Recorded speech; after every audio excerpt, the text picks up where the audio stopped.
Hello दोस्तों, आज हम इस वीडियो के थ्रू हमारे यूनिवर्स, हमारे सोलर प्लैनेट और मोस्ट इम्पोर्टेंटली हमारे खुद के प्लैनेट अर्थ के ओरिजिन, उसके इवोल्यूशन को समझेंगे। इसके ओरिजिन और इवोल्यूशन से रिलेटेड बहुत सारी थ्योरी दी गई हैं, लेकिन जो सबसे अर्ली और सबसे important theory origin of the earth की है वो है नेबुलर हाइपोथेसिस थ्योरी, जिसे Immanuel Kant, German philosopher Immanuel Kant ने दिया था।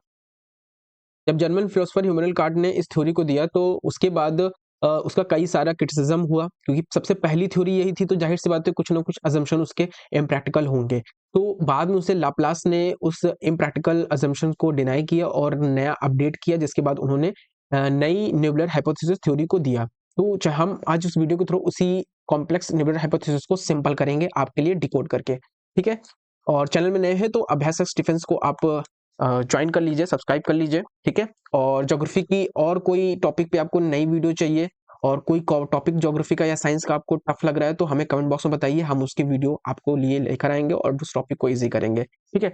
इन लोगों ने क्या बताया कि इन लोगों ने अज्यूम किया कि यूनिवर्स में सबसे पहले एक नेबुलर क्लाउड था। नेबुलर क्लाउड था मतलब एक नेबुलर क्लाउड था यूनिवर्स में, ठीक है। अब जब ये नेबुलर क्लाउड था तो इन लोगों ने बताया कि नेबुलर क्लाउड मेनली डस्ट और आपकी गैसेस से बना था। ये नेबुलर क्लाउड डस्ट और गैसेस से नेबुलर क्लाउड बना था। जब ये nebular cloud dust and gases से बना था तो उसके बाद क्या हुआ कि ये गैसेस की वजह से बना था, तो इन्होंने क्या किया, इन्होंने एक अजम्पशन ये भी लिया कि जब ये डस्ट एंड गैसेस से था तो यहाँ पर न्यूटन का जो ग्रेविटी का रूल है वो भी अप्लाई होगा। मतलब ये dust on gas particle self growing, इनके पास सेल्फ ग्रोइंग ग्रेविटी होगी। और हम सभी जानते हैं जब ग्रेविटी होती है तो क्या करता है, वो एक पार्टिकल दूसरे पार्टिकल की ओर अट्रैक्ट होता है। और जब ये पार्टिकल, डस्ट पार्टिकल या गैसेस अट्रैक्ट होंगी तो फिर क्या होंगी, जब ये एक पार्टिकल, ये सारे पार्टिकल, क्लाउड्स हैं, डस्ट पार्टिकल के, ये सब अट्रैक्ट होंगे तो ये क्या होंगे, तो भाई सिंपल सी बात है, ये कोलाइड कर जाएंगे। कोलाइड कर जाएंगे तो ये क्या कर जाएंगे, they will collide, they will collide. जब ये कोलाइड कर जाएंगे, ठीक है, इतनी बात सही है। अब ये जब कोलाइड कर जाएंगे तो इसके बाद क्या होगा, इनमें कोलिशन होगा। कोलिशन क्या होगा कि ये जब कोलाइड कर रहे हैं तो इसके बाद ये कोलैप्स भी तो करेंगे ना, कोलैप्स करेंगे। अब कोलैप्स कहाँ करेंगे, जब कोई चीज कोलाइड कर रही है एक ही पर्टिकुलर एरिया में अट्रैक्ट होकर के, तो कोलाइड कोलाइड जो कोलैप्स करेगी तो वो भी तो सेंटर में आकर के ही कोलैप्स कर जाएगी। तो यहाँ पे सेंटर पे आकर के ये कोलैप्स कर जा रहे हैं, मतलब कोलाइड होकर के खत्म हो रहे हैं, उसके बाद कोलैप्स कर जा रहे हैं, उनका जो मटेरियल हो रहा है वो कोलैप्स कर जा रहा है, कहाँ, सेंटर में। तो ये क्या हो रहा है, जो नेबुलर जो नेबुलर क्लाउड है उसके सेंटर में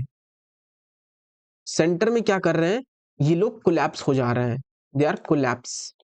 ये कोलैप्स हो जा रहे हैं सेंटर में। जब सेंटर में आकर के कोलैप्स हो जा रहे हैं तो इससे हो क्या रहा है, सेंटर, जैसे हम सभी जानते हैं कि जब कोई चीज सेंटर में आकर के, किसी चीज के सेंटर में आकर के कोलैप्स होती चली जा रही है तो उस क्या होगा, तो उससे उस एरिया का डेंसिटी बढ़ने लगेगी, क्योंकि मास बढ़ता जा रहा है उस पर्टिकुलर सेंटर का। क्यों, क्योंकि सारे जो मटेरियल है वो वहीं पे आके कोलैप्स हो जा रहे हैं। तो जब डेंसिटी बढ़ेगी तो उससे क्या होगा, वो और ज्यादा हॉटर भी हो जाएगा।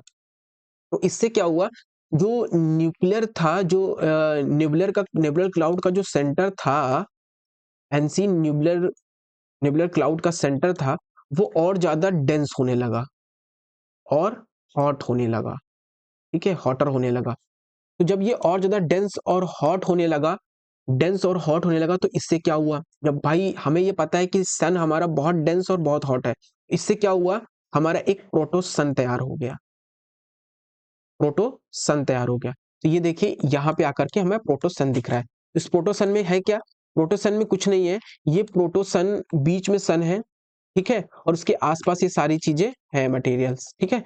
ये हमारा इस प्रोसेस से इस प्रोसेस में आ गए, हम प्रोटोसन बन गया। अब इस प्रोटोसन की विशेषता क्या है कि इस प्रोटोसन में ये सन जैसा बड़ा, मतलब डेंस और हैवी और हॉट तो है, लेकिन इसकी सनलाइट नहीं है। मतलब प्रोटोसन वही है जिसकी कोई सनलाइट ना हो, सनलाइट ना हो, इसमें सनलाइट नहीं है, तभी ये प्रोटोसन है अभी। तो भाई अब सनलाइट कैसे आएगी इसमें, तो सनलाइट, मतलब जैसे इसमें सनलाइट दिख रही है तो ये अब सनलाइट कैसे आएगी, तो मैंने जैसे बताया कि ये काफी डेंस और हॉटर थे। क्यों, क्योंकि कोलिशन हो रहा था और फिर कोलिशन होने के बाद डस्ट पार्टिकल का कोलैप्स हो रहा था सेंटर पे ही, न्यूक्लियर के। जब सेंटर पे कोलैप्स हो रहा है, डेंस हो रहा है, तो इसमें कुछ रिएक्शंस होने लगेंगे। और जब कुछ रिएक्शंस होंगे तो उन रिएक्शन से क्या हुआ, बहुत लंबे प्रोसेस के बाद, बहुत लंबे सालों के बाद हीलियम प्लस हाइड्रोजन।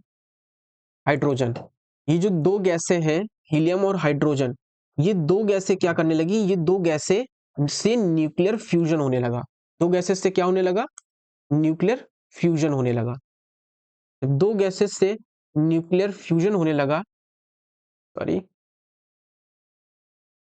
इन दो गैसेस से जब न्यूक्लियर फ्यूजन होने लगा, क्योंकि आपको पता है कि न्यूक्लियर फ्यूजन करने के लिए हमें हीलियम और हाइड्रोजन की ही जरूरत पड़ती है, और अभी आपको पता है, और इसी न्यूक्लियर फ्यूजन के थ्रू ही सनलाइट क्रिएट होती है, रेडिएशन क्रिएट होती है। Radiation are just not but only the result of the helium and hydrogen का रिएक्शन।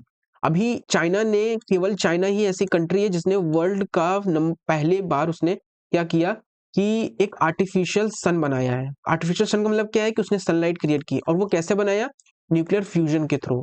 तो चाइना पहली ही कंट्री है जिसने न्यूक्लियर फ्यूजन सक्सेसफुली कर लिया है। अभी हम केवल न्यूक्लियर फ्यूजन के स्टेज पे हैं।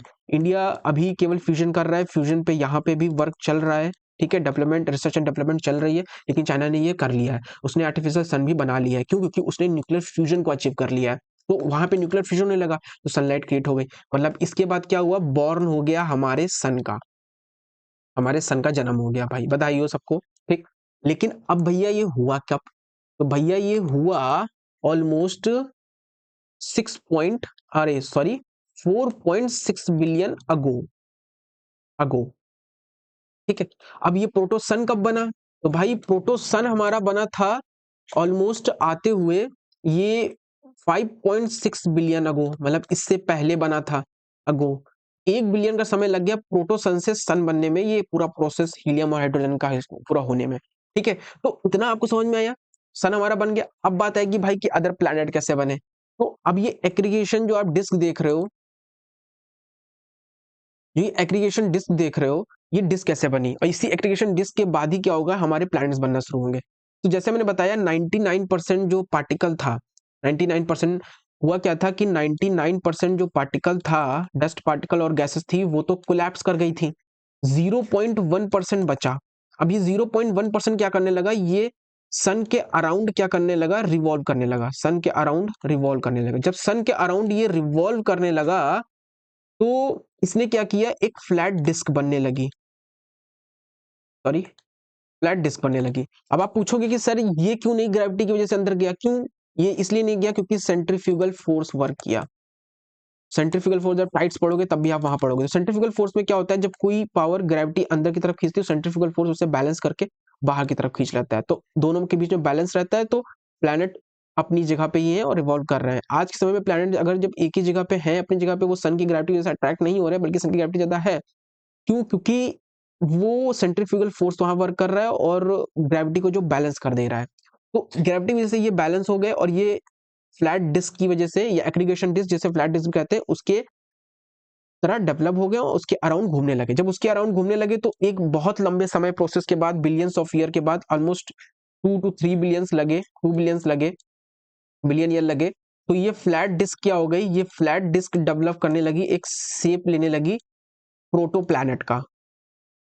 सेम वही चीजें हो रही हैं, ठीक है, कंडेंसेशन और सारी चीजें हो, कंडेंस होगा वही, जैसे यहाँ पे कंडेंस हुआ है, पार्टिकल एक दूसरे से कंडेंस होकर के कोलाइड करके कंडेंस हो, वही हुआ, तो प्रोटो प्लैनेट बन गए। जब प्रोटो प्लैनेट बन गए तो बाद में कुछ समय बाद ये प्रोटो प्लैनेट एक प्लैनेट में डेवलप हो गए।